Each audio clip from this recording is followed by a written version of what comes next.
नमो ज्ञानेश्वरा नमो ज्ञानेश्वरा। निवृत्ती उदारा सोपानदेवा। मुक्ताबाई नमो त्रिभुवन पावनी। आद्यत्रय जननी देवांची जयांचे केलिया स्मरण। होय सकळ विद्यांचे अधिकरण। तेचे वंदू श्रीचरण श्री गुरूंचे ते नमस्कारोनी आता। श्री भगवानुवाच लोकेस्मिन् द्विविधा निष्ठा पुरा प्रोक्ता मया नघ। ज्ञानयोगेन सांख्यानां कर्मयोगेन योगिनां। हे मार्ग तरी दोन्ही परी एक वटती निदानी। जैसी सिद्ध साध्य भोजनी तृप्ती एक। कैवल्य साम्राज्य चक्रवर्ती विश्वमौली ज्ञानोबाराय सकल ब्रह्मनिष्ठ गुरुजनांच्या परमकृपेने श्री भगवती ज्ञानेश्वरीच्या कर्मयोग नामक तिसऱ्या अध्यायाचं आपण चिंतन करत आहोत। या अध्यायाच्या प्रारंभाला प्रश्न विचारला की आपल्या मतानुसार निष्काम कर्मापेक्षा किंवा कर्मापेक्षा जर ज्ञानच श्रेष्ठ असेल तरी पण आपण परमात्मन मला मात्र घोर कर्माची योजना का करता। कर्माची प्रशंसा करता एकीकडे कर्मण्येवाधिकार असते आणि दुसरीकडे बुद्धो शरणम अन्विच्छ असं म्हणून ज्ञानाची सुद्धा आपण प्रशंसा करतात। एकाच व्यक्तीने दोन साधनाची प्रशंसा करणं किंवा दोन्ही साधनांचं वर्णन करणं या वाक्याला व्यामिश्र वाक्य असं म्हणतात। आणि या वचनाच्या द्वारे जणू काही मोह निर्वृत्त करण्याकरता आलेले आपण माझ्या बुद्धीला जणू काही भ्रमितच करत आहात असं मला वाटतंय। कदाचित तोही माझ्या अंतकरणातला दोष असेल, म्हणून एकच साधन सांगा की ज्यामुळे माझं निश्चित कल्याण होईल। आणि ही प्रार्थना ऐकल्यानंतर भगवंताने सांगितलं, अर्जुना माझ्या वाक्यामध्ये व्यामिश्रपणा नाही। कदाचित श्रवण करण्याचा जो आमच्या बोलण्याचा उद्देश श्रवण करत असताना तुझ्या लक्षात आला नाही आणि म्हणून तो शिनला किंवा क्षुब्ध झाला। परंतु आता यातलं वर्म तुला सांगतो। आणि भगवंतानी भक्तराज अर्जुनाच्या या शंकेचं निरसन करण्याकरता जे उत्तर दिलं ते या तिसऱ्या अध्यायाच्या तिसऱ्या श्लोकापासून त्याचा प्रारंभ झाला। भगवान म्हणतात सृष्टीच्या पूर्वी म्हणजे सृष्टी निर्माण केल्यानंतर प्रारंभाला जी काही प्रजा निर्माण झाली त्या बाबतीतली एक कथा आता पुढे याच अध्यायामध्ये येणारच आहे। ब्रह्मदेवाने संपूर्ण प्रजेला जो उपदेश केला कर्माच्या बाबतीतला तो उपदेश याच अध्यायामध्ये येणार आहे। पण भगवान म्हणतात अर्जुना किंवा हा विचार चौथ्या अध्यायामध्ये सुद्धा येणार आहे। इमं विवस्वते योगम प्रोक्तवानहमव्ययम विवस्वान मनवे प्राह मनुरिक्ष्वा कवे ब्रवीत। ज्ञानाची परंपरा ही अनादीच आहे आणि कर्म मार्गाची असणारी परंपरासुद्धा अनादीच आहे। मजची पासोनी प्रगटा अनादी सिद्धा दोन्ही करता भगवंतानी शब्द वापरले। कर्ममार्गाचं अनुसरण करण्याची परंपरासुद्धा अनादी आणि तिचाही प्रवर्तक मीच आहे। ज्ञानाचं अनुसरण करण्याची परंपरासुद्धा अनादी आणि त्याचाही प्रवर्तक वैदिक धर्माचा प्रवर्तकसुद्धा मीच आहे। म्हणून भगवंतानी या मार्गाला अनादित्व प्रदान केलं। भगवान म्हणतात की सृष्टीच्या प्रारंभाला या संपूर्ण प्राणीमात्राची लौकिक प्रगती व्हावी आणि मोक्षापर्यंत जाण्यासाठी यांच्या अंतःकरणाची सुद्धा प्रगती व्हावी यासाठी मी या मनुष्य मात्रामध्ये किंवा या लोकामध्ये दोन प्रकारची स्थिती प्रतिपादन केली आहे। निष्ठा शब्दाचा अर्थ होतो नितराम स्थिती किंवा निष्ठा म्हणजे नियमाने राहणं, कायम त्यामध्ये तत्पर होणं, याला निष्ठा असं म्हणतात। आपण म्हणतो की नाही स्वामी निष्ठा, कर्म निष्ठा, धर्म निष्ठा, त्यामध्ये तत्पर असणं याला निष्ठा असं म्हणतात। या लोकामध्ये दोन प्रकारची निष्ठा आहे। कोणती? ज्ञानयोगाचं अनुसरण करणारी विवेकी पुरुषांची एक निष्ठा आहे। म्हणजे विवेकी पुरुष नियमाने ज्या स्थितीमध्ये राहतात ती एक निष्ठा आहे। आणि कर्ममार्गाचं अनुसरण करणारी कर्मयोगी पुरुषाची सुद्धा एक प्रकारची निष्ठा आहे। हे भगवंताने सांगण्याकरता प्रारंभ केला। यामध्ये फरक असा आहे, सर्वांची बुद्धी सारखी नाही, सर्वांची शक्ती सारखी नाही, सर्वांच्या असणाऱ्या अधिकाराचा भेद आणि सर्वांची विद्यासुद्धा समान नाही। म्हणून समोरच्या व्यक्तीची असणारी अंतःकरणाची अवस्था, त्याची असणारी बुद्धी, त्याची असणारी ग्रहणशक्ती या सर्वांचा विचार करून त्या व्यक्तीकरता विविध प्रकारची साधनं जगतामध्ये निर्माण झालेली आहे किंवा अध्यात्मविश्वामध्ये एकच साधन सर्वांना सांगता येत नाही आणि सांगितलं तर ते सर्वांना पेलणंही शक्य नाही, झेपतच नाही. काल आपण उदाहरण दिलं होतं, जो लहान मुलगा अत्यंत कष्टाने स्तनपान करतो त्याला ज्याप्रमाणे पक्वान्न देता येत नाही कारण त्याचं ते पचविण्याचा अधिकार नाही, तसं ज्याला ज्ञान झेपू शकत नाही त्याला ज्ञानाचं प्रतिपादन करता येत नाही. पण त्याचं जर शुद्ध अंतःकरण असेल तर मग त्याला श्रवणम, मनन, निधिध्यासन, तत्वम पदार्थ शोधनम या मार्गामध्ये त्याला प्रवृत्त करावं लागतं. पण एखादा पुरुष जर अशुद्ध अंतःकरणाचा असेल, हे अशुद्ध अंतःकरण कशावरून कळतं? पाप करण्याची वासना जर असेल मनामध्ये तर त्याला मल नावाचा दोष म्हणतात. आणि पाप करण्याची वासना कपड्यावरून लक्षात नाही येत. पाप करण्याची वासना मनातल्या भावनेवरून लक्षात येते. बरेच लोक कीर्तन प्रवचनाला येतात, चांगलं आहे की नाही, पण जाताना चपला घेऊन जातात. म्हणजे काय आहे? अंतःकरणामधील मल नावाचा दोष आहे, हे बाहेरच्या कृतीवरून कळत नाही. पण ज्याच्या मनामध्ये पाप करण्याची वासना असेल तो त्याचा मल नावाचा दोष आहे. एका जागेवर बसतो पण चित्त मात्र सगळीकडे फेरफटका मारून येतं, याला विक्षेप असं म्हणतात. आणि विक्षेपाकरता त्याला उपासना करावी लागते. मलदोषाच्या निवृत्तीसाठी निष्काम कर्म करावं लागतं.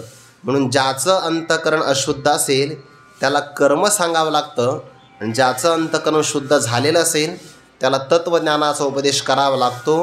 हे दोनही प्रकारचे मार्ग माझ्यापासून अनादिकालापासून प्रगट झालेले आहे आणि दोन्हीचंही वर्म मी जाणतो अर्जुना.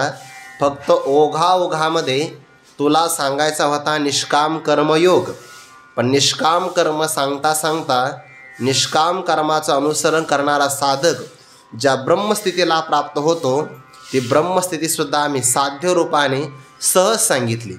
एषा ते भीता सांख्ये बुद्धिर्योगे त्विमां शृणु बुद्ध्यायुक्त या पार्थ कर्मबंधम प्रहास्यसी, असं भगवंतांनी त्या उपदेशाला प्रारंभ केला मागील दुसऱ्या अध्यायामध्ये.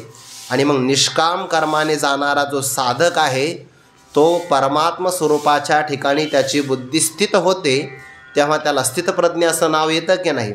स्थितप्रज्ञ अवस्था प्राप्त होणं याला सांख्यमत संस्था म्हणतात. आणि कर्माचा प्रारंभ करणं निष्काम कर्माचा याला बुद्धियोग असं म्हणतात. आम्ही प्रारंभ केला होता बुद्धियोगापासून आणि सहज प्रसंग आला म्हणून सांख्यमत संस्थेचंही प्रगटीकरण केलं. म्हणजे साधनही सांगितलं आणि प्रसंगामध्ये साध्यही सांगितलं. पण आमचा उद्देश तुझ्या लक्षात आला नाही अर्जुना, म्हणून तो माझ्यावर रागवला. लाजसीना महाघोरी कर्मी सुता, असं म्हणून तो आमच्यावर रागवला. अडचण त्याची नाही आहे, प्रेमाचा हा प्रकार आहे. रोषे प्रेमधून वटे पडियंत याचेनी. मग कोणते ते दोन मार्ग आहे, कोणत्या दोन प्रकारच्या निष्ठा आहे? तर भगवंतांनी सांगितलं 36व्या आणि 37 क्रमांकाच्या ओळीमध्ये, एक ज्ञानयोग म्हणजे जो सांखी अनुष्ठीजे जे तो ओळखी सवे पाविजे तद्रूपता एक कर्मयोग जान जेत साधक जन निपुण होऊन या निर्वाण पावती वेळे हे मार्ग तरी दोन्ही परी एकवटते निदानी जैसे सिद्ध साध्य भोजनी तृप्ती एक.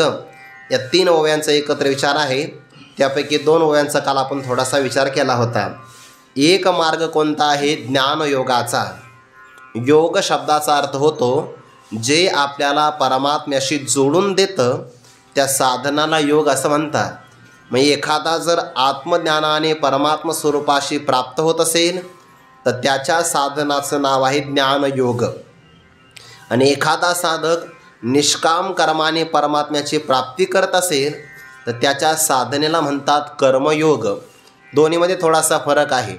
ज्ञानयोगाने तो लवकरात लवकर परमात्म स्वरूपाला प्राप्त होतो आणि कर्मयोगाचं अनुसरण केलं तर ज्ञानोबाने शब्द ठेवला पावती, परंतु वेळे त्याला थोडासा वेळ लागतो. आपण काल उदाहरणही पाहिलं, आपण एखाद्या गावाला प्रवासाला निघतो. प्रवासाला निघत असताना मग साधनं अनेक प्रकारचे आहे. काही माणसं मग रस्त्याने जातात, पायी जातात, लोहमार्गाने जातात, काही जलमार्गाने आणि काही वायुमार्गाने जातात. मग आता यामध्ये सुद्धा मुक्कामाला पोहोचत असताना विलंब लागतो की नाही? एक लवकरात लवकर जातो आणि एक उशिरा जातो, पण जातो मुक्कामाला हे मात्र खरं आहे. मग आता त्या लवकरात जायचं असेल तर त्याला त्याचा अधिकार आहे, पैसा खर्च करावा लागतो. आणि एखाद्याला उशिरा जायचं असेल तर मग त्याला पैसा वाचवावा लागतो. जसं लौकिकामध्ये पैसे खर्च केले की साधन त्याला चांगलं मिळतं, तसं परमार्थामध्ये अंतकरण शुद्ध आणि अशुद्ध यानुसार त्याला विलंब लागतो. मनुष्याचं जर अंतकरण अशुद्ध असेल तरीही त्याला परमात्मा प्राप्तीकरता विलंबच लागतो. आणि एखाद्याची साधना जर मंद प्रयत्नाची असेल, म्हणजे आळशी असेल, तर त्यालाही विलंबच लागतो. तो विलंब 6व्या अध्यायामध्ये सांगितला आहे बघा. एरवी अभ्यासाचा उचलता पाऊली जरी चालता, तरी दिवसा आधी ठाकिता सोहम सिद्धी ते परी तेतुला वेग नव्हेची. जेवढी तत्परता साधनेमध्ये असावी लागते तेवढी जर नसेल तर त्याला विलंब लागू शकतो. आणि किती लागेल तो नाही सांगता येणार.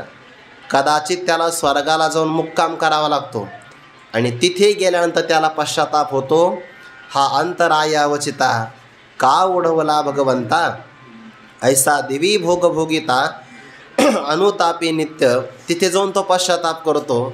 पण त्यापेक्षा जर त्याने मनुष्य देहामध्ये जर वेग केला, म्हणून तुका म्हणे वेग करी हरिभजनी, वेग करावा असं सांगितलं की नाही? म्हणून ज्ञानयोगाने तो लवकरात लवकर जातो. एक ज्ञानयोग म्हणेचे, जो ज्ञानयोगाचा अनुष्ठान सांख्यी अनुष्ठीचे. सांख्यी म्हणजे काय? सांख्यशास्त्राचा अभ्यास करणारे. आणि सांख्यशास्त्र म्हणजे काय? प्रकृती पुरुषाचा विवेक, आत्मा अनात्मा यांचं स्वरूप प्रदान करणारं जे शास्त्र, त्याला सांख्यशास्त्र असं म्हणतात.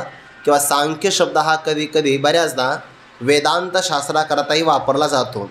अनात्मसमूहाचा परित्याग करणारे आणि आत्मस्वरूपाचं ग्रहण करणारे जे विवेकी पुरुष असतात त्यांना म्हणतात सांख्यी. आणि त्या विवेकी पुरुषाकडून ज्ञानयोगाचं अनुष्ठान केलं जातं. मग त्यांना श्रीगुरु उपदेश करतात तत्त्वमस्यादी महावाक्याचा. त्या वाक्याने वाचार्थाचा ते परित्याग करून लक्षार्थामध्ये असणारं जे अखंड ऐक्य आहे त्या ऐक्याला ग्रहण करतात. उपाधी माझी गुप्त चैतन्याचे सर्वगत, ते तत्त्वज्ञ संत किंवा सतत स्वीकारिते. उपाधीच्या भागाला सोडून द्यायचं आणि उपाधीने युक्त असणारं उपहित चैतन्य त्याला वेगळं जाणायचं. म्हणजे देहापेक्षा, 3 देहापेक्षा आणि पंचकोशापेक्षा वेगळं असणारं आत्मचैतन्य हे माझं स्वरूप आहे अशी ओळख झाल्याबरोबर ओळखी सवी पाविजे तद्रूपता, त्याला तन्मयता किंवा तत्स्वरूप प्राप्त होतं. हा ज्ञानयोगाचा प्रकार आहे. आणि दुसरा एक कर्मयोग जाण, दुसरा मार्ग कर्मयोगाचा आहे. त्यालाही अर्जुना तू जाणून घे. याचा अनुष्ठान कोण करतं? साधकजन. मग आता इथे अर्थ काय करायचा? इथे साधक कोणते घ्यायचे आहे? विवेक वैराग्य समाधी षटक मुमुक्षुत्व हा साधक नाही घ्यायचा. कारण तो साधक सांख्यी अनुष्ठीचे या ओळीमध्येच आलेला आहे. मग इथे साधक कोणता घ्यायचा? कर्मयोग जाण. जो कर्मयोगाचं अनुष्ठान करू शकतो तोच साधक या ठिकाणी घ्यायचा. साधक हा शब्द सामान्य आहे. जो साधना करतो ना त्याला साधक म्हणतात. मग एखादा कर्माची साधना करत असेल तरी साधकच आहे. उपासनेची साधना करत असेल तरी साधकच आहे.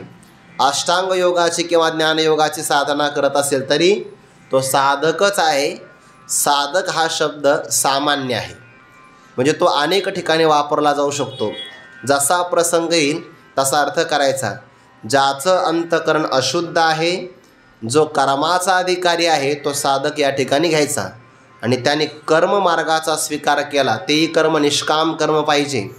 म्हणजे अहंकार घ्यायचा नाही, कर्तृत्वाचा मद सोडून द्यायचा, कर्मफलाची पण आसक्ती टाकायची आणि ईश्वरार्पण भावनेनं कर्म करायचं. असा जर साधक असेल आणि या हातवटीनं त्याने कर्म केलं तर निपुण होणिया, तो निपुण होतो, निष्णात किंवा कुशल होतो. आणि कुशल होणं म्हणजे काय? ज्याचं पूर्वी अंतकरण अशुद्ध होतं त्याचंच अंतकरण आता शुद्ध होतं. यालाच म्हणतात निपुण होणं. त्या पुरुषाला वैराग्य मिळतं आणि वैराग्य प्राप्त झालं की मग निपुण होण्या निर्वाण पावती. तो सुद्धा निर्वाण म्हणजे मोक्ष, मोक्षालाच प्राप्त होतो. मग फरक काय आहे? जर ज्ञानयोगाने सुद्धा ओळखी सवे पाविजे तद्रूपता आणि कर्मयोगाने सुद्धा निर्वाण पावती, तर यामध्ये फरक काय आहे? जर साध्य एक असेल आणि साधन जर दोन असेल, दोघाचंही साध्य एकच आहे ना. निर्वाण म्हणणं काय आणि परमात्मा स्वरूपाची प्राप्ती होणं किंवा मोक्ष प्राप्त होणं. साध्य जर एक असेल तर साधनं दोन का सांगितली? तर त्याचं कारण आहे आधिकारी भिन्न भिन्न आहे ना. आधी कार्यामध्ये प्रकार असल्यामुळे त्या आधी कार्यांकरता साधनं दोन आहे. किंवा विलंब प्राप्त होतो किंवा लवकरात लवकर जातो म्हणून ज्ञानोबाने शब्द ठेवला वेळे पावती. निष्काम कर्मयोगाने थोडासा वेळ लागतो आणि ज्ञानयोगाने मात्र तो लवकरात लवकर मुक्त होतो. म्हणून मार्ग जरी दोन असेल, साध्य मात्र एक आहे. फक्त अधिकारानुसार वेळ लागू शकतो. पंचदशीमध्ये फार मोठी याची चिकित्सा आलेली आहे किंवा मीमांसेचा विचार केलेला आहे. एखाद्या पुरुषाने उपासना जर केली आणि जर त्याच्या उपासनेमध्ये थोडीशी जर कामना असेल आणि उपासना केली तर त्याला स्वर्गाला जावं लागतं. एखाद्याची निर्गुण उपासना असेल तर ब्रह्मलोकाला जावं लागतं आणि त्यांच्या उपासनेचं त्यांना फळ त्या ठिकाणी मिळू शकतं. पण विलंब फार आहे बरं. मृत्यूलोकात फार वेळ लागत नाही. आयुष्य 100 वर्षाचं आहे. पूर्ण जगला तर, नाहीतर सांगता येत नाही. आता कलियुगामध्ये इथून पुढं 100 गाठणं फार कठीण आहे. कारण वायू प्रदूषण, जल प्रदूषण, आहार प्रदूषण, वैचारिक प्रदूषण हे सगळं वाढल्यामुळे हे सगळे घटक मनुष्याच्या आयुष्याला नाश करणारे हत्यार आहेत आणि त्यामुळे आयुष्य क्षीण होऊन जातं. म्हणून 100 वर्ष जगणं हे मृत्यूलोकातलं फार महत्त्व आहे. शतगणिले 100 वर्षाचं आयुष्य आहे, कालावधी कमी. स्वर्गात गेला तर विलंब फार मोठा आहे परमात्मा प्राप्तीसाठी आणि सत्यलोकात जर गेला तर मग फारच जास्त विलंब आहे. कारण सत्यलोकामध्ये गेला तर ब्रह्मदेवाच्या 12 तासात स्वर्गात 14 इंद्र येतात आणि जातात. आणि ब्रह्मदेवाचे 12 तास काही सामान्य नाही. कृत, त्रेता, द्वापार आणि कली या 4 युगाला एकत्र केलं तर त्याला म्हणतात चौकडी आणि त्याचे बेरीज आहे 43,20,000 वर्ष. याला गुणाकार करायचा हजाराने आणि मग जेवढी संख्या येईल वर्षांची तेवढा ब्रह्मदेवाचा 12 तास आहे. राहत आहे का आपल्याला एक दिवस तरी? आणि एवढ्या दिवसापर्यंत राहायचं मग मुक्त व्हायचं, ते जर आपलं प्रारब्ध चांगलं असेल. त्यापेक्षा शहाण्या व्यक्तीने मृत्यूलोकात आल्याबरोबर आळंदीतच मुक्त व्हावं तर त्याचा पुरुषार्थ आहे. पुढे जाऊन काय होईल काही सांगता येणार नाही. कोणता जन्म मिळेल आणि किती वेळ लागेल काही सांगता येत नाही. पण शहाण्या मनुष्याने बाकीची सगळी कामं करण्यापेक्षा पहिलं उद्धाराचं काम करावं असं त्याचा अर्थ आहे. एक कर्मयोग जाण जेत साधक जन निपुण होऊन या निर्वाण पावती वेळी. ते निपुण होतात म्हणजे शुद्ध होतात कर्माच्या द्वारे. ईश्वरार्पण कर्म केलं की वैराग्य सिद्धी देईजे पसायतया, हे त्याचं निपुण होणं आहे. आणि इथे आल्यानंतर पण इतकं सोपं नाही मुक्त होणं, अडचणी फार आहे. जो मनुष्य आत्मसिद्धी करता निघाला त्याला प्रसिद्धी आडवी येते. तया महेंद्राधिपदे करिता ते वाटवदे रिद्धी सिद्धीचे द्वंद्वे पडवणे ठाते. काम क्रोधांचे विलग उठावती अनेक आणि शून्येशी अंग झुंजवावे की. जितकं मोठं साध्य तितके जास्त प्रतिबंध मोठे येतात आणि प्रतिबंध बाजूला सारता सारता आयुष्याचा खूप मोठा कालावधी जातो. बऱ्याचदा प्रलोभनं आपल्याला सुचूच देत नाही किंवा परमार्थामध्ये आल्यानंतर सुद्धा व्यक्तीला असं वाटतं की आपल्या जीवनामध्ये चांगल्या प्रकारचे उत्तम असणारे भोग मिळाले, हीच आपल्या परमार्थ साधनेची फलश्रुती आहे. प्रतिबंधसुद्धा लक्षात येत नाही. चिरंजीव पद वाचल्यानंतर मग लक्षात येतं. एरवी मनुष्य विषयांचा पंचविषयांचा परित्याग करतो पण ते विषय एवढे चाप्टर आहे ते नवीन अवतार धारण करून येतात, लक्षात सुद्धा येत नाही. जनस्तुती लागे मधुर म्हणते हरीचा अवतार आम्हा लागे झाला स्थिर. शब्द विषय आहे हे सगळे विषय. त्याला हल्लीच्या भाषेमध्ये न्यू व्हर्जन म्हणतात आहे ना. ते नवनवीन होतं, अपडेट होतात ते आणि आपल्यासमोर लक्षात सुद्धा येत नाही. प्रतिबंध कळणं यासाठी फार मोठी ईश्वराची कृपा असावी लागते आणि संतांचीच कृपा असावी लागते. कधी कधी समाजाकडं पाहिलं तरीसुद्धा आपल्याला वाटतं आपलं चुकलं, आणि कधी कधी आपलं मनच म्हणतं आहे की आपला मार्ग चुकला काय. प्रतिबंध आहे तो का म्हणे, नाड पाप ठाके होता असं. हे मार्ग तरी दोन्ही परी एकवटती निदानी, जैसी सिद्ध साध्य भोजनी तृप्ती एक.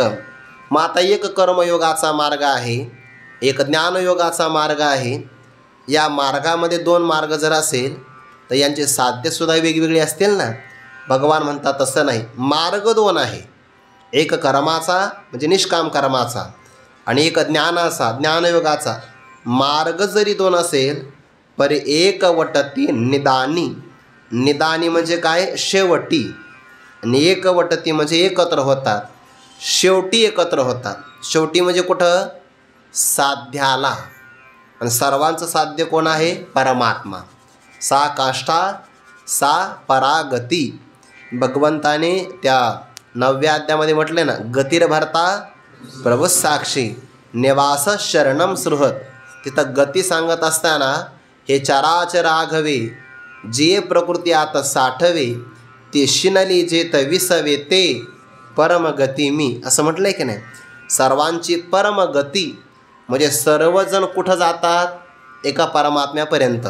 ज्याप्रमाणे जगामध्ये कुठेही पावसाचं पाणी पडलं आणि ते कोणत्याही नद्यामध्ये प्रवाहित जरी झालं तर ते अंततोगत्वा कुठं जातं, शेवटी समुद्राला जातं की नाही. आकाशात पतितं तोयम यथा गच्छति सागरम, ते सगळं समुद्रापर्यंत जातं. तसं परमार्थामध्ये निष्काम कर्म, निष्काम उपासना, अष्टांग योग, ज्ञानयोग, तप, जप, तीर्थयात्रा, ही सगळीच्या सगळी साधनं इथं फक्त दोनच घेतली आहे प्रामुख्याने. पण या दोनांचा जर आपण उपलक्षणाने विचार केला तर जगातली सगळी अनाध्यात्मिक साधना ही सगळी परमात्म्यापर्यंत जाते. आणि जर त्या साधनेचं परमात्मा प्राप्ती हे उद्दिष्ट असेल तरच खऱ्या अर्थाने ती साधना आहे. मी आत्ता माऊलीच्या दर्शनाला गेलो तर एक पारायणामध्ये एक ओवी ऐकली कानावर, माझ्या ठाई भक्ती फळा लागे जया आरती. ही ओवी कानावर पडली. ज्ञानोबा म्हणतात, अज्ञानी पुरुषाची माझ्यावर भक्ती आहे, माझ्यावर त्याचं प्रेम आहे, पण ते प्रेम माझ्यासाठी नाही, फळासाठी आहे. म्हणजे उद्दिष्ट काय आहे, अहो साधना चांगली आहे पण साध्य नाही ना चांगलं. सांसारिक फलाची तो अपेक्षा करत असेल तर त्याची साधना चुकीची आहे. म्हणून आपण कोणतीही साधना करत असाल तर उद्दिष्ट फक्त एक असावं की या साधनेनं मला परमात्म दर्शन व्हावं. आणि हे जर उद्दिष्ट असेल तर मग त्याचा मार्ग बरोबर आहे. हे मार्ग तरी दोन्ही परी एक वटती निदानी, शेवटी मात्र एकत्र होतात. कुठे, मोक्षाच्या ठिकाणी. फक्त एवढंच आहे, निष्काम कर्मयोगाने मोक्ष मिळतो पण परंपरेनं मिळतो. म्हणजे अंतःकरण शुद्धीद्वारा थोडासा वेळ लागतो त्याला निष्काम कर्माने. आणि ज्ञानाचं अनुष्ठान केलं तर साक्षात मोक्ष. हे दोन शब्द महत्त्वाचे आहे. मध्यंतरी काहीच प्रतिबंध न येणं याला साक्षात साधन म्हणतात. आणि मध्यंतरी अनेक साधनं मिळत राहणं याला परंपरा असं म्हणतात. निष्काम कर्मयोगाने अंतःकरण शुद्धी, वैराग्य प्राप्ती, सद्गुरूंची भेट, महावाक्याचा उपदेश, मग ब्रह्मज्ञान, मग मोक्ष, इतकी परंपरा आहे. आणि ज्ञानयोगामध्ये कानावचनाची भेटी, लगेच अंतःकरण वृत्तीमध्ये ज्ञान झालं की त्याला मोक्ष मिळतो. साक्षात आणि परंपरा या दोन गोष्टी पण जातात मोक्षाला, एवढं मात्र खरं. एक वटती निदानी. आणि मग कसं, ज्ञानोबा त्याकरता साध्य एक आहे आणि साधना दोन आहे. उदाहरण देतात, जैसी सिद्ध साध्य भोजनी तृप्ती एक. तृप्ती हे एकच आहे. ढेकर येतो ना आपल्याला चांगलं जेवल्यानंतर, त्याला तृप्ती म्हणतात. भोजन केल्यानंतर तृप्ती, नंतर पुष्टी आणि क्षुध पायून घासम, म्हणजे भुकेची पण निवृत्ती व्हावी, अंगामध्ये पुष्टी पण यावी आणि तृप्ती पण यावी. हे भोजनाचे 3 निकष आहे. आपण चांगलं जेवण केलं की त्यामध्ये हे 3 प्रकार होतात, तृप्ती, पुष्टी आणि भुकेची निवृत्ती. मग याकरता भोजन करावं लागतं. मनुष्याला जर भूक लागली तर पाणी उपयोगाचं नाही, आणि तहान लागली तर अन्न उपयोगाचं नाही. तहान लागली तर पाणीच लागतं, आणि भूक लागली असेल तर अन्नच महत्त्वाचं आहे. आता भोजनापासून तृप्ती मिळते, पण त्या भोजनात पुन्हा दोन प्रकार. एक सिद्ध भोजन आणि दुसरं साध्य भोजन. सिद्ध म्हणजे काय? जायचं आणि लगेच पात्रावर बसायचं, याला सिद्ध. पण त्याला आमंत्रण लागतं बरं ते सिद्ध भोजन आहे. आणि दुसरं आहे साध्य भोजन, की जे स्वतः आपल्याला तयार करावं लागतं. आता स्वतः तयार केलं तर अर्धा पाऊण तास वेळ लागेल, आणि सिद्ध असेल तर मग फक्त जाण्याकरता वेळ लागेल, नाहीतर विलंब लागणार नाही. आपण नर्मदा मैयाची परिक्रमा करत असताना त्या भागातल्या सगळ्या भाविकांचे फार मोठे उपकार आहे, मानावं लागतं बरं त्यांना. नर्मदा मैयाचा जो रस्ता आहे ना परिक्रमेचा, त्या रस्त्याच्या बाजूला ज्यांची ज्यांची घरं आहे, शेती आहे, त्या लोकांनी स्वतंत्र तिथं त्या ठिकाणी घरं बांधून ठेवले, आणि घराचे दरवाजे मोकळेच. सूचनाच लिहिलेली असते, यहाँ परिक्रमावासियों के निवास भोजन व्यवस्था हो सकती है. आणि त्यांनी ते सगळं ठेवून दिलेलं असतं. तिथे मग गॅस, सगळ्या प्रकारचं भोजनाकरता साहित्य, आणि त्याला कुलूप नसतं. आपण जायचं, जेवढं लागतं तेवढं आपण स्वतः तयार करायचं. तिथे त्यांचा मोबाईल नंबरही असतो, आपण फोन केला की तेच पुन्हा स्वयंपाक करण्याकरता येतात. आपल्याला जेव घालतात, आणि मग ते उरलं तर जेवतात, नाही तर जेवत नाही. किती त्याग आहे त्यांचा मोठा. मग त्या भोजनात दोन प्रकार. आपण जर 5-7 जण एकत्र असेल परिक्रमेमध्ये, तर मग साध्य भोजन करावं लागतं, म्हणजे आपणच तयार करायचं आणि आपणच खायचं. पण एकच व्यक्ती असेल तर त्याला सिद्ध भोजन मिळतं. मग ते लोक एकट्या व्यक्तीला जेव घालतात. भोजनाचे दोन प्रकार आहे ना. मग ते विचारतात कितनी मूर्ती आहे, म्हणजे किती जण आहे तुम्ही. आपण म्हणलं एकही मूर्ती आहे, थोडा बैठी. मग ते भोजन आणून देतात. आणि 5 मूर्ती आहे, अच्छा 5 मूर्ती आहे, बना लो. मग आपण ते बनवून घ्यायचं. मग भोजन काय आहे? एक सिद्ध भोजन आणि एक साध्य भोजन. पण दोन्हीची मात्र काय आहे? तृप्ती एकच आहे. सिद्ध भोजन जर असेल ना, तर त्यामध्ये सुद्धा तृप्तीच मिळते, आणि साध्य भोजनामध्ये पण तृप्तीच मिळते. फक्त फरक असा आहे की सिद्ध भोजनामध्ये जो व्यक्ती भोजन तयार करतो त्याचा आपल्याला वर्तन बघावं लागतं. साध्य भोजनामध्ये ते आपणच तयार केल्यामुळे ते बघण्याची अडचण राहत नाही. भोजन जो मनुष्य तयार करून जेवतो त्याला भोजन करतानाच वेळ लागतो, पण नंतरचा वेळ त्याचा सार्थकी लागतो. का?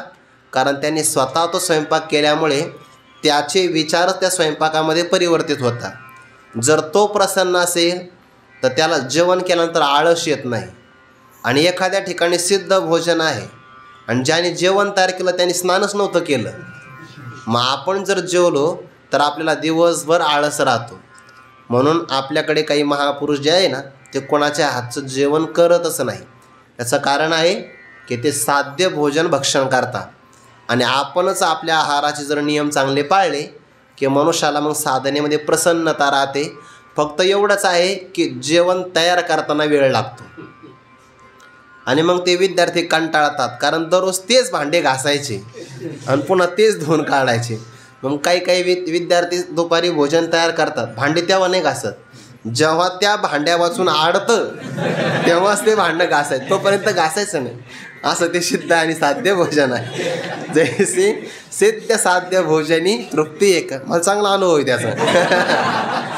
हे मार्ग तरी दोन्ही, म्हणजे मी तसं करतो असा अर्थ न घेऊ, मी दुसऱ्यांचं पाहिलेलं सांगतोय. हे मार्ग तरी दोन्ही तरी एकवटती निदानी. जैसे सिद्ध साध्य भोजनी तृप्ती एक. सिद्ध भोजन कधी असतं आपल्याला? द्वादशीला. आणि साध्य भोजन मधुकरीचं, कारण ते आपल्याला आणावं लागतं ना. जरी त्यांनी तयार केलं तर साध्य म्हणजे जाऊन का होईना आणावं लागतं ना. तृप्ती मात्र एक आहे. दुसरं उदाहरण, का पूर्वा परसरिता भिन्न दिसती वाहता, मग सिंधू मिळणी ऐक्यता पावती शेखी, तैसे दोन्ही मते सुचिती एका कारणाते, परी उपास्थिती योग्यते आधीन असे. या 2-3 ओव्याचा एकत्र विचार आहे बरं. तसा हा विचार सुरू झाला होता 36व्या ओळीपासून. हा विचार संपतो आहे 40व्या ओळीपर्यंत. म्हणजे 5 ओव्यांचा हा एकत्र विचार आहे. मध्यंतरी मग दृष्टांत वगैरे आलेले आहे. पहिलं उदाहरण दिलं आहे सिद्ध भोजनाचं, साध्य भोजनाचं. दुसरं उदाहरण पूर्वापर सरिता. पूर्व म्हणजे पूर्व दिशेला वाहणाऱ्या नद्या आणि अपर म्हणजे पूर्व दिशेच्या विरुद्ध बाजूला वाहणारी म्हणजे पश्चिम बाजूला वाहणारी सरिता. आपल्या भारतामध्ये या नद्या आहेत बघा. आपण जर पाहिलं तर राजस्थानच्या भागातून किंवा जम्मू काश्मीरमधून काही नद्या वाहतात. आणि काही दुसरं उदाहरण, आता गोदावरी मातेचा उगम होतो आहे त्र्यंबकेश्वरला आणि ही नदी कुठं मिळते आहे? बंगालच्या उपसागराला. किंवा नर्मदा मैयाचा उगम होतो आहे बहुतेक अमरकंटकला आणि ही नदी कुठं मिळते आहे? गुजरात भागामध्ये अरबी समुद्राला. वैतरणा गोदावरी पूर्वेकडे आणि वैतरणा नावाची नदी पश्चिमेकडे किंवा नर्मदा मैयासुद्धा पश्चिमेकडे. या नद्या वाहतात ना, पूर्ववाहिनी आणि पश्चिम वाहिनी. ही मला वाटतं एक तवची नदींची नावे, तवची पूर्व पश्चिमेची यावे, जवन येते आगवे समुद्रा माझी, अशी 9व्या अध्यायात ओवी आहे. समुद्रामध्ये पूर्व पश्चिमेची यावी म्हणजे पूर्ववाहिनी नदी आणि पश्चिम वाहिनी. पण 2 नद्या 2 दिशाला वाहतात पण समुद्राला मिळतात की नाही? फक्त नाव, समुद्र एकच आहे, नावं आपण दिली. हा बंगालचा उपसागर, हिंदी महासागर, अरबी समुद्र हे नावं आपण दिली आहे. नाहीतर समुद्र काय आहे? एकच आहे. समुद्र रूपाने सिंधू अखंड एकच आहे. मग या नद्या मात्र पूर्व पश्चिम जरी असेल तर एकाच समुद्राला मिळतात की नाही? पूर्वापर सरिता भिन्न दिसती वाहता. वाहताना मात्र त्या भिन्न भिन्न दिसतात. स्नानाचं फळ एकच आहे. आपण जर ऋषिकेशला गेलो ना किंवा हरिद्वारला गेलो, खरंच स्नानाचा आनंद आहे बघा. बर्फाचंच पाणी आहे. हात जरी घातला जास्त वेळ आणि एखादा व्यक्ती मला देवपूजेला पाणी घेऊन चाललो मी, तर रस्त्याने येताना तांब्याचा तो पडून हात असाच राहतो, कारण बर्फाचं पाणी आहे. ते आपले हाडं जे अंकुचन पावतात. इतकं थंड पाणी, पण काय वरदान असेल? सर्दी नाही होत. इथं आल्यावर होते. पण बर्फातल्या पाण्यामध्ये स्नान जरी केलं, काठावर जरी आला तर व्यक्ती प्रसन्न होतो, कारण ते जल नाही, साक्षात प्रवाहित झालेलं अमृत आहे. आणि गंगा माता म्हणजे काय? साक्षात भगवान विष्णूंच्या चरणकमलापासून प्रगट, ब्रह्मदेवाच्या कमंडलूमध्ये स्थापित आणि भगवान शंकराच्या मस्तकावर विराजमान. या 3 देवांचा स्पर्श आणि मग ती गंगा आपल्याकडे आली. भगीरथ महाराजांची कृपा आहे ती सगळी प्रवाहित झाली की नाही? गोमुखापासून गंगोत्रीपासून प्रवाहित झाली. कठीण आहे पुढं जाणं, अलीकडे स्नान करणंच कठीण आहे. तरी काही महात्म्य करतात बघा. आणि ते देवभूमी आहे, ज्ञानसिद्ध होतं. काही पूर्वेला वाहतात, काही पश्चिमेला वाहतात. आणि भारतातल्या प्रत्येक नद्यांचं वैशिष्ट्य आहे. यमुना मैयांचं महात्म्य वेगळं, नर्मदा मैयाचं महात्म्य वेगळं, गंगा मैयाचं महात्म्य वेगळं, गोदावरी मातेचं सुद्धा महात्म्य वेगळं आहे. नाथ महाराजांनी नाही, बहुतेक नामदेवरायांचा किंवा तुकोबारायांचा अभंग असेल, वाराणसी चालीचे मासा गोदावरी एक दिवस. वाराणसी क्षेत्रामध्ये आपण 1 महिनाभर प्रदक्षिणा केली, जेवढं पुण्य मिळतं तेवढंच पुण्य एका दिवसात मिळतं. पण केव्हा? गोदावरीच्या काठावर 1 दिवस चालत असेल तर. आणि पंढरी क्षेत्रामध्ये एका पावलात, पंढरी पाऊल परियसा, म्हणजे वाराणसीतला 1 महिना, गोदावरी काठावरचा 1 दिवस आणि पंढरी क्षेत्रातला 1 पाऊल, सगळे बरोबर आहे. इतकं त्याचं महात्म्य आहे. का पूर्वापर सरिता भिन्न दिसती वाहता. ते वाहताना भिन्न भिन्न वाटतात. आणि नद्यांचा संगम पाहिला ना, नद्या वाहताना वाटत नाही काही, नद्यांचा आणि समुद्राचा संगम पाहिला की मग कळतं. आपण नर्मदा मैयाची परिक्रमा करतो की नाही, तर त्या विमलेश्वरपासून जातात बघा. समुद्रात संगम असतो, मैयाचं उल्लंघन नाही करायचं. मग जिथं मैया आणि समुद्राचा संगम होतो त्या संगमाला प्रदक्षिणा करून जावं लागतं.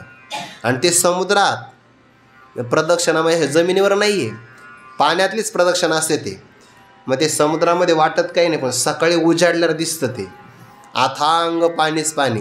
देवा समुद्र गंभीर आहे की जे, ते आतमध्ये गेल्यावर कळतं किती गंभीर आहे म्हणून. थोडीशी भीती पण वाटते, पण असं वाटतं बरेच जण आपल्यासोबत आपण थोडीशी एकटे जाणार आहे असंही वाटतं की ना. भीती वाटते, पण मैयाच्या कृपेनं काही होत नाही. समुद्र गंभीर आहे. पूर्वापर सरिता भिन्न दिसती वाहता, मग सिंधू मिळणी. समुद्राला मिळत असताना ऐक्यता शेकी पावती, पण त्या नद्या शेवटी मात्र ऐक्याला प्राप्त होतात. सिद्ध साध्य भोजन तृप्ती देतं.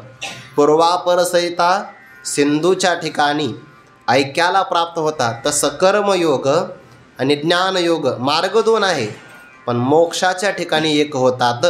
फक्त एकाला वेळ लागतो आणि एकाला वेळ लागत नाही. एक साक्षात आहे, एक कारण परंपरेनं आहे. तैसी दोन्ही मते सुचिती एका कारणाते, परी उपास्थिते योग्यते आधीन असे. दोन्ही मते, मते म्हणजे काय? प्रवाह. दोन्ही प्रकारचे हे मार्ग, एक आहे कर्माचा, दुसरा ज्ञानाचा. दोन्ही जरी मार्ग असेल, दोन्ही प्रकारचे मत असतील, पण एका कारणाते, तर कारण शब्दार्थ साध्य. एका कारणाते सुचिती, एकाच कारणाला साध्याला सुचवितात, दाखवितात. कर्मयोगाचं मत वेगळं आहे, ज्ञानयोगाचं मत वेगळं आहे, पण साध्य दोघांचं सुद्धा एकच आहे. एक साक्षात, एक परंपरेनं. एका कारणाते सुचिती. मग आता जर एकच साध्य मिळत असेल आणि साधना जर दोन असेल, तर याचा अर्थ काय होतो? साधक अनेक प्रकारचे आहे, साध्यात नाही बदल. साध्य एक आहे, साधनात बदल का? साधकात बदल असल्यामुळे.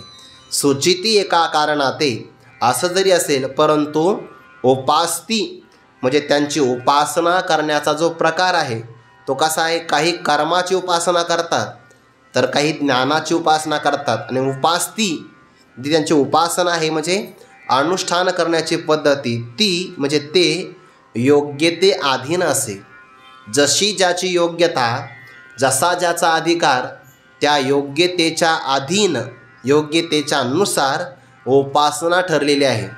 जर एखाद्याचं अंतःकरण अशुद्ध असेल, चांगला बघा बरं, अंतःकरणामध्ये पाप करण्याची वासना असेल, म्हणजे अंतःकरण जर अशुद्ध असेल, तर अशुद्ध अंतःकरण ही त्याची योग्यता असल्यामुळे त्याने कर्माचं अनुसरण करावं. आणि एखाद्याचं अंतःकरण शुद्ध आहे, ज्याला इहलोकातला किंवा ब्रह्मलोकापर्यंतला एकही भोग आवडत नाही, म्हणजे वैराग्य आहे आणि शुद्ध अंतःकरण असेल, तर त्याची उपास्ती ज्ञानयोगाची आहे. मग आपल्या अधिकारानुसार त्याचं अनुष्ठान. म्हणून शास्त्रामध्ये दुराग्रह नाही. शास्त्रामध्ये सर्वांचा विचार केला आहे. एवढा मोठा अपौरुष शब्दराशी वेद आहे, पण वेदामध्ये सुद्धा 3 कांडांचा विचार आला. कर्मकांड, उपासनाकांड आणि ज्ञानकांडाचा. कांड म्हणजे विभाग. का बरं हे विभाग आले? कारण अधिकारी अनेक प्रकारचे आहे, म्हणून सर्वांना सर्व सांगता येत नाही आणि एकालाही सर्व सांगता येत नाही. म्हणून एकाला एक मात्र चांगलं सांगता येतं. आपली उपासना आपल्या योग्यतेनुसार असते. आणि खरं असं आहे, जेही मिळतं ते योग्यतेनुसारच मिळतं. व्यवहारामध्ये सुद्धा आपल्याला एखाद्या व्यक्तीला नोकरी मिळते ना, ती कशावरून मिळते? त्याच्या योग्यतेनुसार ना. शैक्षणिक अर्हता म्हणतात, इंग्रजीमध्ये क्वालिफिकेशन. जशी ज्याची पात्रता तसं त्याला पद मिळतं. एखादा मला नाही गावात मला कोणी विचारत नाही आणि मला पंतप्रधान व्हायचं, गावात नाही विचारत, योग्यता कसं काय होणार? ते तेवढं चालविण्याकरता बुद्धी असावी लागते. एवढं सोपं नसतं आहे. राज्य कारभार आणि देशाचा कारभार चालविण्याकरता तुकोबारांचं एक प्रमाण आहे, जया श्री कारभार बुद्धी सारतयाची. ज्याच्यावर जबाबदारी असते तेवढी त्याची बुद्धी सारा असावी लागते. योग्यतेवर आहे. व्यवहारातलं पदही योग्यतेनं मिळतं आणि परमार्थातलं ते सुद्धा योग्यतेनुसारच मिळतं. मग आपल्या हातात काय आहे? आपला अधिकार, आपली योग्यता, पात्रता उंचाविणे याकरता साधना करायची आहे. म्हणून कालच्यापेक्षा आपलं अंतःकरण आज जास्त प्रसन्न पाहिजे, जास्त शुद्ध पाहिजे आणि आजच्यापेक्षा उद्या त्यामध्ये आणखीन सुधारणा झाली पाहिजे. हे क्रमाक्रमाने घडलं तर आपला प्रवास योग्यता बरोबर आहे. नाहीतर मग आळंदीला येण्याच्या अगोदर ज्या भावना होत्या त्या काही आता राहिल्या नाही, त्याहीपेक्षा आणखीन कनिष्ठ होऊन गेल्या, तर मग आपलं काहीतरी साधने छिद्र राहिलं असा त्याचा अर्थ होईल. परी उपास्थिते योग्यते अधीन असे. जेवढी ज्याची योग्यता तेवढं त्याला फळ लवकरात लवकर मिळू शकतं. ज्ञानोबा त्याकरता उदाहरण देतात. देखे उत्प्लवना सरिसा ह्या काही ओव्या ना ज्ञानेश्वरीच्या या आपल्या ऐकूनच पाठ झाल्या. त्यातली ही एक ओवी. देखे उत्प्लवना सरिसा पक्षी फळाशी झोंबे जैसा सांगे नर केवी तैसा पावे वेगा तो हळूहळू ढाळे ढाळे हळूहळू असं म्हणावं लागेल. ढाळे ढाळे केतुलेनी एके वेळे मार्गाचे निबळे निश्चित ठाकी तैसे देख पावी हंगम मते अधिष्ठुनी ज्ञानाते सांख्य सद्य मोक्षाते आकळती एरयोगी करमाधारे विहितेची निजाचारे पूर्णता अवसरे पावती होती. ज्ञानोबरांच्या ओव्याची काय सूक्ष्मता आहे बघा. शब्द इतका तोलून मोलून आहे. तू कोणी घेतले मोती जैसे पूर्णता पावते, पण पुन्हा शब्द ठेवला अवसरे. आणि सांख्या करता सद्य मोक्षाते आकळीती. सद्य म्हणजे लवकरात लवकर. मुक्तीमध्ये प्रकार आहे, एक सद्यमुक्ती आणि दुसरी आहे क्रममुक्ती. सद्यमुक्ती म्हणजे ज्ञानाचं अनुष्ठान झालं की लगेच मोक्ष, त्याला सद्य लवकरात लवकर मोक्ष म्हणतात. आणि कर्मयोगाचं अनुष्ठान केलं तर क्रमाक्रमाने जाणं, याला क्रममुक्ती म्हणतात. शब्द कसे ठेवले ज्ञानोबांनी? पूर्णता पावते होती पण अवसरे, म्हणजे क्रममुक्तीचा विचार. आणि मागे सांख्य सद्य मोक्षाते आकळीती, हा सद्यमुक्तीचा प्रकार आहे. हे वेदांत शास्त्रामध्ये येणारे शब्द आहे, सद्यमुक्ती आणि क्रममुक्ती. उदाहरण दिलं आहे, एका झाडावर फळ पिकलेलं आहे. ते फळ दोघांनी पाहिलं.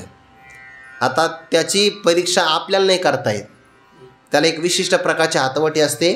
एखाद्या आम्रवृक्षाला 10,000 फळं लागतात आणि आपल्याला वाटतं हा पाडाला लागलेला आहे, आपण दगड मारत बसतो.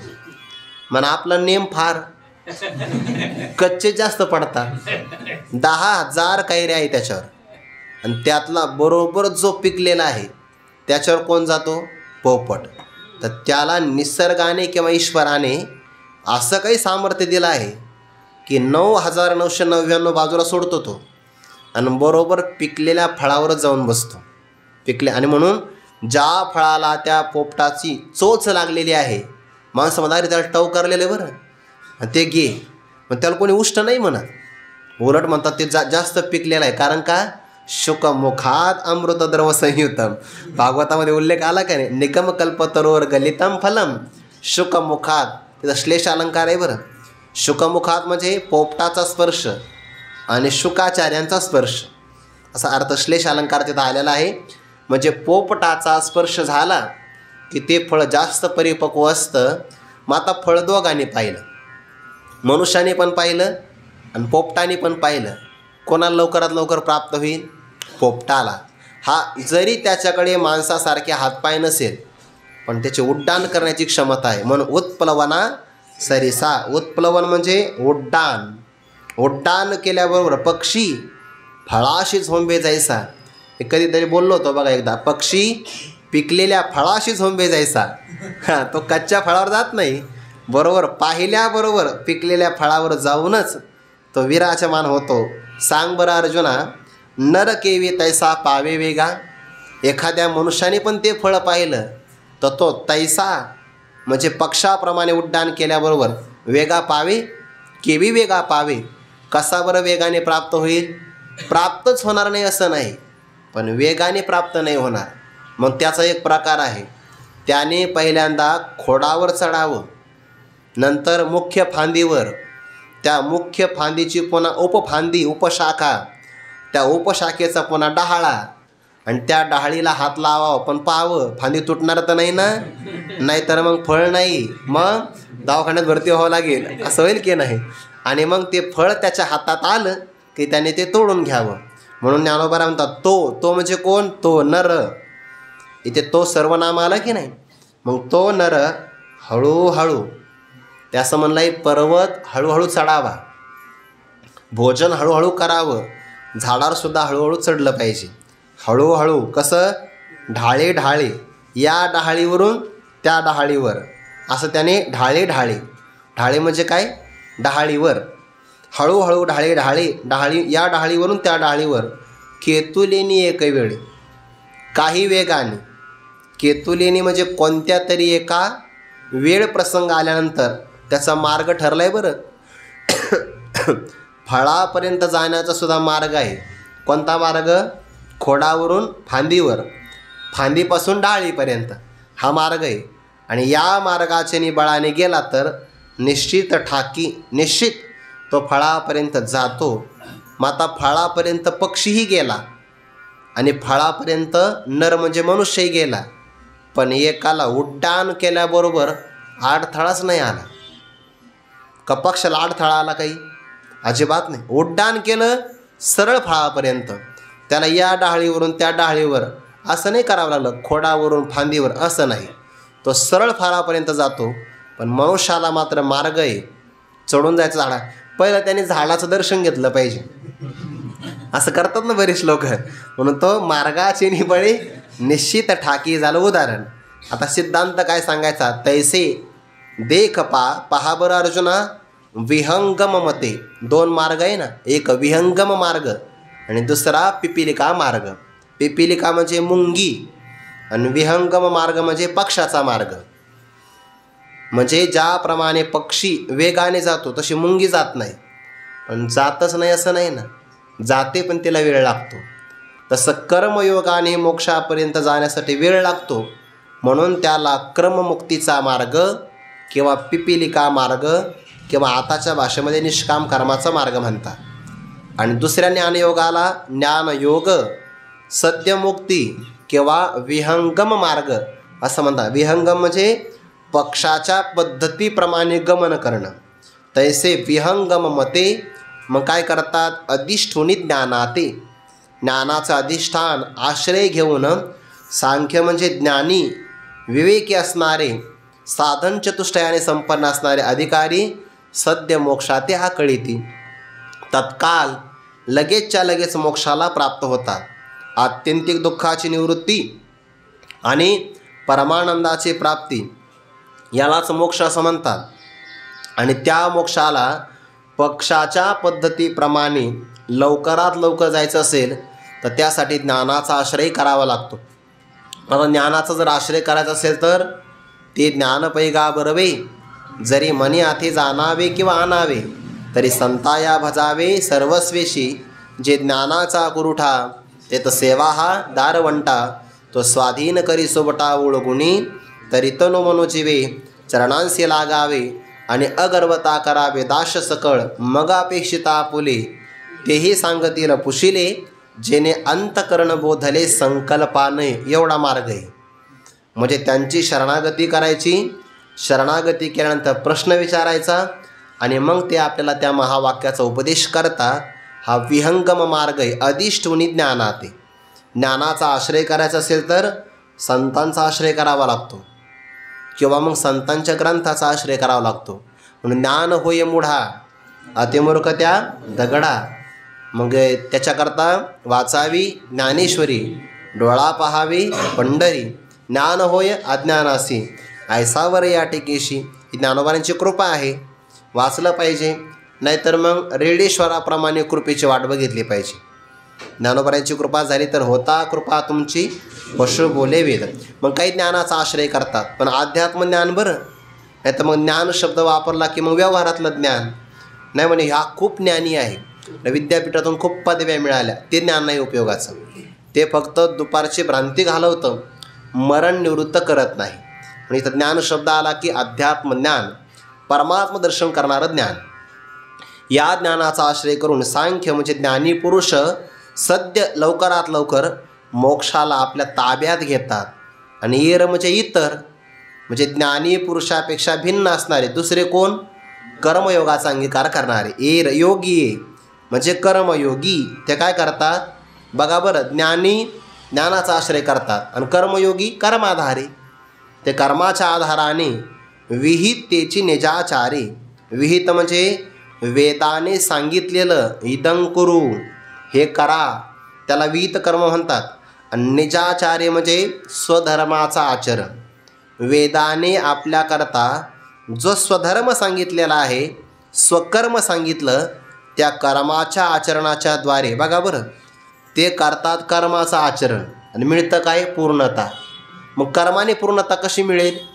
जर कर्माने पूर्णता मिळत असेल तर काय होईल? मग मोक्ष हा कर्माचं फळ होईल. आणि शास्त्राचं तसं प्रमाण आहे, ज्ञानादेव तो कैवल्यम.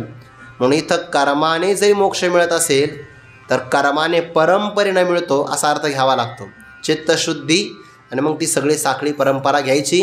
विहितेचे निजाचारी स्वधर्माचं आचरण करून पूर्णता म्हणजे पूर्ण स्वरूप, ज्यामध्ये आता पुन्हा काही प्राप्तीची अपेक्षा राहत नाही, त्याला पूर्णता म्हणतात. आणि अवसरे पावती होते.